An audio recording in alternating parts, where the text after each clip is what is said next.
ఎవరుంటారు? మనం ఎంతో కష్టపడతాం, డబ్బులు కూడబెడతాం, అలాగే ఆభరణాలు కొంటాం, అప్పుడప్పుడు మన కోసం. అలాగే మనం ఎవరైతే ప్రేమిస్తామో వాళ్ళ కోసం, అప్పుడప్పుడు మనం ఎవరినైతే గౌరవిస్తామో వాళ్ళ కోసం. బహుశా అందుకేనేమో సీతాదేవి చూడమణిని ధరించేది, అలాగే నేను సమంతకమణిని. కానీ నిజానికి మీ విలువను పెంచే వాస్తవిక ఆభరణం ఇదేనంటారా? లేదు. శ్రీరాముడి ఆభరణం ఆయన మర్యాదతో కూడిన ప్రవర్తన. మాతా సీత యొక్క ఆభరణం ఆవిడలోని సత్యం, ఆవిడ నిష్ఠ, అలాగే తన త్యాగం. అలాగే అర్జునుడి ఆభరణం తన ఏకాగ్రత అనే గుణం. రాధ యొక్క ఆభరణం తన ప్రేమ. ఈ ఆభరణాలు మరెక్కడో కాదు, మన మనసులోనే ఉంటాయి.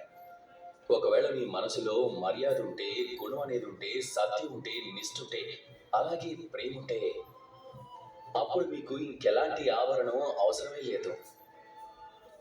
మీరు ఎలాంటి పరిస్థితుల్లో ఉన్నా మిమ్మల్ని గౌరవిస్తారు. రండి నాతో పాటు ప్రేమగా చెప్పండి, రాధా కృష్ణ.